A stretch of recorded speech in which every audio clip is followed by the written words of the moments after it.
Oke teman-teman, sekarang gue lagi ada di Kampung Akuarium dan posisi gue ini sedang bersama salah satu warga sekaligus pengurus, sekaligus pengawas pembangunan akuarium di fase yang kedua, yaitu bersama Bapak Teddy. Assalamualaikum Pak Teddy. Waalaikumsalam, selamat pagi. Perkenalkan Pak, saya Fatah, salah satu pegiat media sosial yang sering mengangkat progres-progres pembangunan yang ada di Indonesia, khususnya di Jakarta, Bapak. Ya. Nah, maksud tujuan saya di sini untuk menanyakan beberapa hal, dan saya mau menanyakan Pak, sebenarnya sejarah Kampung Akuarium ini seperti apa sih Pak? Ya. Kampung Akuarium dulunya bekas penelitian zaman Belanda, penelitian tentang kelautan yang diserahkan ke LIPI gitu. Oh, LIPI. Lalu tahun 80-an dipindahkan ke Ancol oleh Pemprov. Akhirnya masyarakat menamakan Kampung Akuarium bekas akuarium penelitian LIPI zaman itu. Oh, begitu. Iya Pak, terus? Ya. Lalu tahun 80-an karena ini bekas tanah nganggur, ya pendatang atau nelayan-nelayan ya singgah di tempat ini mematok. Akhirnya tahun 90-an penuh, tahun 2000-an penuh sekali gitu kan. Jadi yang tinggal di sini itu mulai tahun 80-an gitu kan. Tahun 70-80-an karena ditinggalkan oleh LIPI yang dipindahkan ke Ancol. Akhirnya masyarakat nelayan mendarat ya matok. Oh, berarti masyarakat nelayan ini berarti di beberapa wilayah, beberapa provinsi berarti Pak ya, pendatang jatuhnya? Oh ya, pendatang waktu itu. Okay. Ya kemudian karena kebanyakan Bugis, Makassar, Cirebon gitu kan. Ya namanya nelayan dekat pelabuhan pisan di sini kan, dekat pelabuhan. Mereka naik ke darat, ya ada tanah kosong, masuk. Oh. Dan sebetulnya ada gedung yang bekas karyawan LIPI juga, mereka yang nggak ada keamanan lah kan gitu, keamanan LIPI itu sendiri yang tinggal di. Jadi mereka yang pendatang itu laporannya ke karyawan LIPI itu. Biasalah yang menyelal lewat apa gitu, bikin batok-batok, saya bikin batok ke sini, bikin batok gini. Akhirnya tahun 80-an penuh, 90-an penuh. Saya juga tahun 85 datang ke sini. Bapak maaf, asli orang mana? Ya, saya di Jawa Barat. Jawa Barat, tapi sudah jadi warga DKI. Ya, warga DKI. Sama Pak, saya juga dari Makassar. Ya, sudah menjadi warga DKI. Ya, saya makanya yang banyakan di sini warga-warga Makassar. Oh, warga Makassar, Pak? Iya, bener? Betul.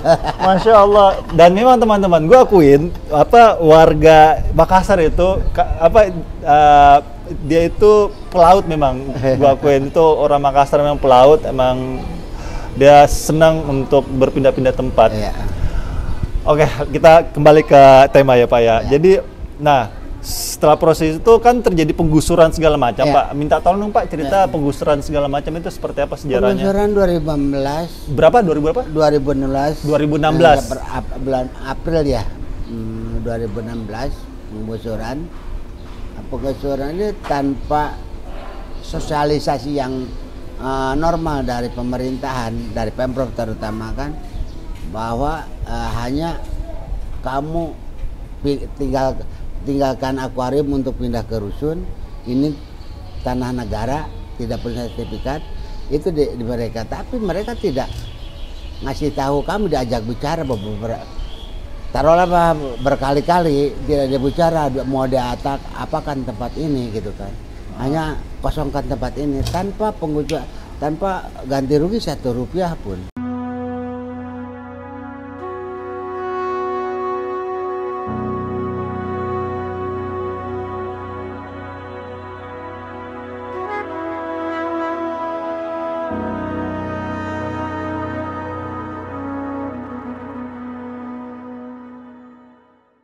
Waktu itu hanya disediakan rumah susun yang jauh di sana sekitar 20 30 km. Yang jauh dari mata pencarian Teman warga pencarian. sini. Sedangkan kami di sini mata pencarian kami di sini Sebagai nelayan, nelayan. kuli pelabuhan, kuli pabrik ikannya di sini, terutama pelabuhan, lautnya di sini. Ya pada dasarnya bukan kami hanya tempat tidur doangan kan, pada dasarnya ekonomi untuk kelancaran hidup itu ekonominya kan Iya. Untuk menuju kesejahteraan tuh karena ada pekerjaannya kan gitu. Jadi kami digusurkan bukan hanya rumahnya aja, tapi perekonomiannya ya Ekonomi. kami tergusur. Oh, begitu. Makanya namanya kami bertahan. Oh, iya. Jadi setelah penggusuran itu warga tetap bertahan Pak ya di sini ya, karena ya. unsur ekonomi itu Pak ya. Ekonomi itu. Karena mata pencarian utama warga Kampung Akrium sini teman-teman yaitu sebagai nelayan. Nah, Pak, lanjut nih pertanyaan yang ketiga. Proses pembangunannya, ini kan sudah saya ngeliat ini sudah jadi Pak di blok B dan D. Minta tolong dong Pak, yang lengkapnya bagaimana nih Pak ininya? Waktu itu ya kami bertahan. Yang dulunya KTP kami dibekukan karena ini zona merah, rumahnya nggak ada, lalu dibikinin Pak Anies naik, kami dengan Pak Anies itu dengan Pak Pemprov DKI itu kami ada kontrak politik, ya kami dibikinkan shelter dengan Shelter itu rumah sementara Pak ya? Rumah sementara teman-teman. Karena dulu sangat tidak manusiawi, kami digubuk-gubuk bekas gusuran, pakai tripek bekas, pakai itu bekas, ya kontrak politik dan Pak Gubernur Anies Baswedan naik, kami dibikin shelter ya mungkin lebih layak lagi, lebih manusiawi Pak ya. Manusiawi. Selama bertahun kami berproses, lalulah kami mendesain dengan para pendamping kami. Oke, jadi warga di sini ikut terlibat dalam mendesain Kampung Akrium sini Pak? Iya. Wow, Kami, betul-betul kerjasama yang apik Pak ya. Makanya kami pelan-pelan kami mendesain, kami lihat prosedur yang Harus kita dilewati. harus lewati. Ada di sini karena kawan sini cagar budaya. Ada kawasan AMDAL juga budaya, pasti Pak ya? Pasti ada AMDAL. Ada AMDAL, bagian dari kota tua juga di sini kami Iya, lewati. betul. Ada batasan-batasan yang harus ditempati, andaikan ini 1 hektar atau 50% itu. Jadi kami di sini berkali-kali mendesain sampai 4-5 kali desain, menggeser lagi, sidang lagi TACB, TABG-nya sidang lagi, menggeser lagi, terjadi asalnya 9 tower akhirnya jadi 5 tower itu kan. Oh, itu. Dari 9 jadi 5 tower Pak? Iya, geser karena kami mengikuti aturan-aturan yang ada, betul Pak. Tata kota gitu kan, itu kan. Oh, jadi sekarang ini blok B dan D ini ada 5 tower Pak ya? 5 tower A, B, C, dan E. Oke, yang jadi kan sekarang B dan D. B dan D. Sekarang progres yang ini Pak, yang ini ya. Ini untuk blok berapa Pak? Blok C. Blok C dan Blok A. Oh, AC Pak ya. Nah, pertanyaan saya kenapa dilakukan pembangunannya itu bukan dari A, B, C, D dan E? Kenapa lompat Pak dari B ke D? Karena waktu itu yang masyarakat yang bertahan di lokasi, terutama yang di shelter waktu itu hanya 103 kakak. Oh, 103 Jadi kakak. 103 kakak yang mencukupi 103 kakak itu blok D dan B. B dan D. Ya, Oke. karena ada di situ desain kami mencukupi 107 kakak gitu. 107 kakak yang sekarang masuk di blok B dan D. Iya itu. Oke, total kakak yang di Kampung Akrium ada berapa? 241 kakak. 241 kakak. 41 iya. Kartu keluarga. Iya. Oke. Dan sekarang sedang dibangun yang A dan C itu untuk menampung yang ataupun mengisi yang sisa-sisa yang belum masuk yang B dan D ini. 130-an lebihan. Sisanya itu Pak ya? Sisanya. Yang sekarang masih tinggal ngontrak di luar, ada juga yang di rusun.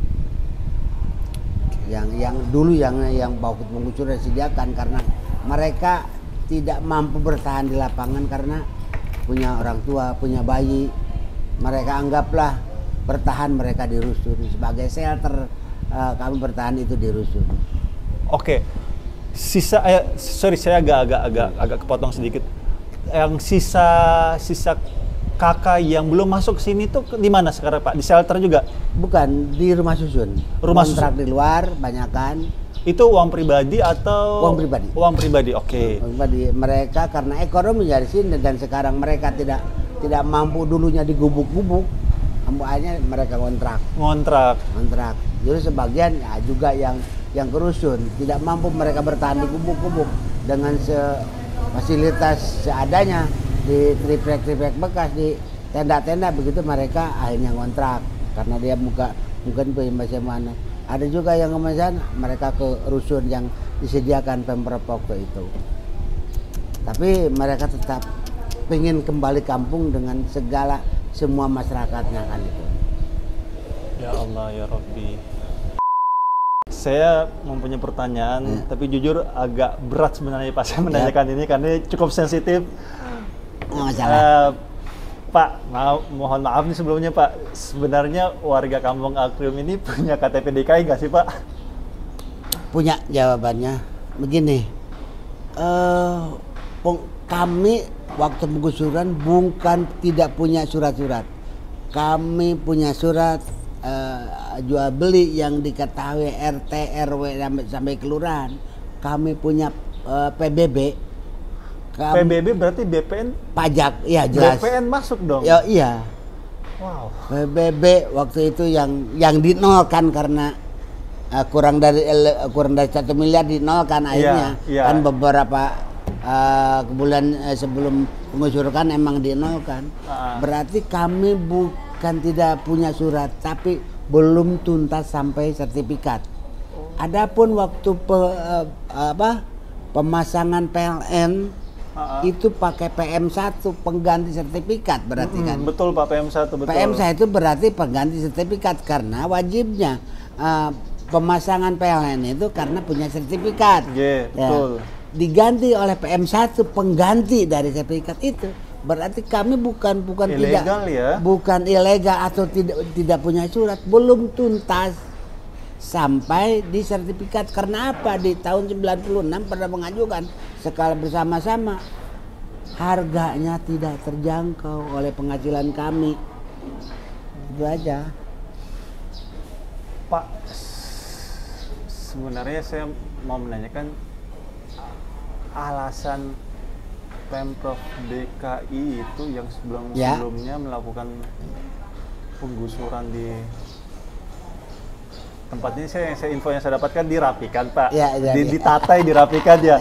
Walaupun hasilnya pun dia begitu ya diratakan. Sebenarnya apa sebenarnya alasan mereka itu Pak? Ya itu masalahnya, kami masyarakat ini masih hidup. Coba alasannya dan akan digunakan untuk apa setelah penggusuran itu? Alasannya kami tidak diajak kompromi, diajak berbicara dengan Pemprov.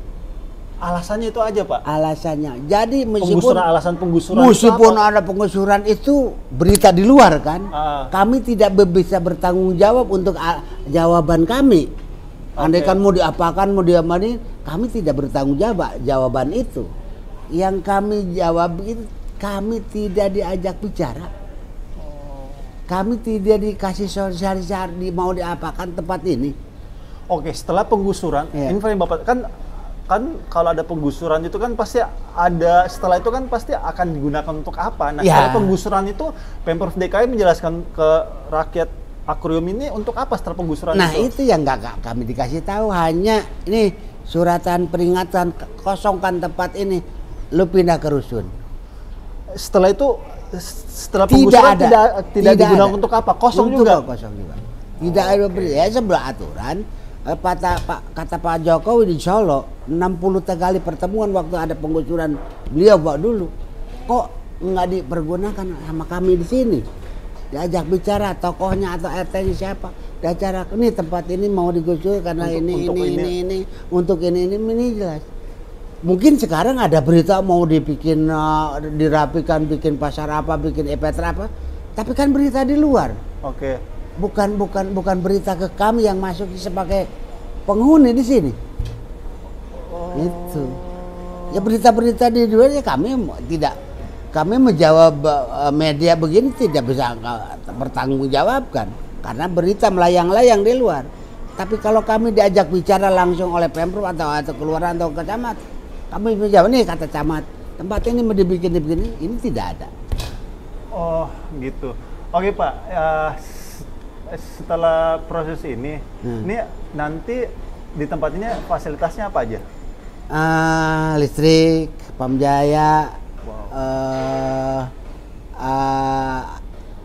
terutama itu ya kan, terus taman bersama, musola, tempat olahraga. Lengkap juga Pak ya. Nah Pak, pertanyaan terakhir saya nih Pak. Di ujung masa jabatan beliau, ya. Kan sebentar lagi kita mengetahui Pak Anies Baswedan tanggal 16 Oktober kalau nggak salah beliau akan selesai masa jabatan dan akan diganti oleh PLTH Pak, pelaksana tugas harian, yang pasti akan dipilih langsung, mungkin kalau nggak Pak Presiden langsung ataupun Kementerian Dalam Negeri. Nah Pak, harapan Bapak ke depannya untuk Pemprov DKI dalam menghadapi khususnya Kampung Akrium ini seperti apa Pak? Ya makanya kami lambat sampai membangun 5 tahun, kami menyulusuri apa yang aturan yang harus tidak berbenturan dengan Pemprov. Aturan-aturan kami itu sudah dilalui semua. Makanya kami pembangunan itu lambat. Sampai 5 tahun baru terjadi ini karena aturan-aturan, jangan sampai ada penguasa atau kepentingan lain ada bisa ngutak-ngutik ya gitu. Itu sih makanya kami lama, semua prosedur kami telah dilalui gitu kan. Nggak tahu juga kalau ada kepentingan yang lebih besar lagi, tapi kan semua aturan-aturan Pemprov ya kami lalui gitu kan. Terus sekarang tahap yang kedua mungkin sekitar 50% di Blok C ini karena memang kepentingan waktu itu hanya 103 kakak, akhirnya selanjutnya tahap kedua juga pendananya juga waktu itu belum siap semua memang dari SP3L ya, dari pendananya kan gitu. Yang siap itu sekarang tahap kedua tuh Blok A, Blok C dan Blok A. Gitu. Dan kalau blok A dan C ini sudah selesai, berarti insya Allah semua warga yang terkena penggusuran sebelumnya itu akan masuk semua Pak ya? Iya. Ya. Sudah masuk semua dan clear pekerjaan Pemprov DKI untuk warga Akrium. Masih ada satu blok lagi, Blok C belum ada pendananya sampai. Oh tunggu dulu, ini blok apa yang dibangun? Blok E yang belum, ini Blok C sudah. Oh berarti tinggal satu blok lagi, Blok E. Blok C mungkin. Blok E maksud Bapak ya? Tahun 2022 ini Blok A dan Blok C selesai. Tapi yang Blok C belum. Blok A dan Blok C, Blok E mungkin maksud Bapak ya? Blok E yang belum. Oke, Pak Teddy sudah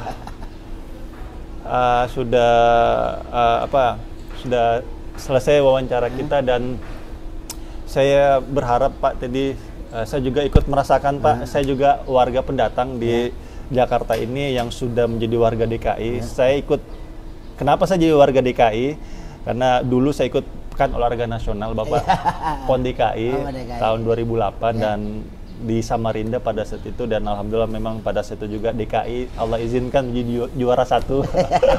Jadi itu saya juga jadi warga DKI. Ya kalau saya sih mohon doanya, perjuangan kami itu masih panjang. Kami udah punya rumah nih, tapi ekonomi kami juga bagaimana gitu kan. Mungkin secara pribadi mungkin udah kembali, tapi bagi keseluruhan Kampung Akuarium belum kembalinya dengan ekonominya. Pada dasarnya kami bukan hanya sekedar tempat tidur yang enak, tapi menuju kesejahteraan yang lebih lanjut kan. Pasti. Itu ya. Insya Allah berkat doa dari semua masyarakat, terutama yang nonton YouTube ini, mohon doanya. Amin, mudah-mudahan Pak. Perjuangan kami masih panjang. Terus ekonomi juga masih belum teratur sampai saat ini. Itu aja. Baik, betul sekali Bapak yang Bapak sampaikan itu bahwa perjuangan itu sangat membutuhkan energi dan juga butuh doa dan usaha. Dan terakhir pastinya kita tawakal Pak ya, kita serahkan semuanya hasilnya sama Allah, karena di dalam Al-Quran itu kan faida adamta fatawakal Allah innallah yuhibbul mutawakkilin. Jadi jika engkau telah membulatkan tekad, maka bertawakallah, sesungguhnya Allah mencintai orang-orang yang bertakwa. Jadi kan maksudnya jika kamu sudah membulatkan tekad, nah membulatkan tekad sini kan bisa usaha, bisa doa, ya betul Pak ya, bisa usaha, bisa doa, dan terakhir Allah itu meminta kita untuk bertawakal, serahkan hasilnya sama Allah. Seperti itu Pak ya. Dan oke teman-teman, thank you banget. Terima kasih Pak Teddy atas waktunya. Semoga Pemprov DKI bisa melihat video ini, dan juga warga DKI ataupun warga yang ingin mengetahui sejarah pembangunan ataupun sejarah Kampung Akrium itu seperti apa, mudah-mudahan bisa tercerahkan melalui Pak Teddy dan melalui channel ini. Dan gue sebagai host di sini meminta maaf kalau ada salah-salah kata ataupun salah-salah menjelaskan melalui kami berdua, saya dan Pak Teddy. Kami berdua hanya manusia biasa yang tidak lepas dari kesalahan atau khilaf. Dan thank you untuk Pemprov DKI yang telah membangunkan kembali, meskipun sebelumnya pernah digusur. Tapi ya sudahlah, kita hormati setiap kebijakan di periode-periode sebelumnya, kita hormati aja. Beliau-beliau juga hanya manusia biasa seperti kami berdua yang tidak lepas dari kesalahan atau khilaf. Yang penting sekarang bagaimana kedepannya kita berpikir positif dan melakukan hal-hal yang positif yang bisa membangun negeri ini lebih baik. Dan silahkan isi kolom komentar masukan kalian untuk Pemprov DKI, khususnya untuk pembangunan Kampung Akurium ini kedepannya seperti apa. Jangan dihujat teman-teman, karena hujatan kalian itu, caci maki kalian itu mewakili diri Anda sebenarnya. Jadi yuk kita bangun negeri ini dengan aura-aura positif agar pembangunan di negeri ini lebih mudah pastinya. Dan share kalau kalian merasa video ini bermanfaat. Dan jangan lupa subscribe ya. Mudah-mudahan dengan kalian subscribe, channel ini bisa bertahan dan bisa berkembang, sehingga bisa membawa manfaat ke orang lain lebih banyak lagi. Kami berdua, saya dan Pak Teddy, mohon diri. Assalamualaikum warahmatullahi wabarakatuh. Makasih Pak Teddy atas waktunya.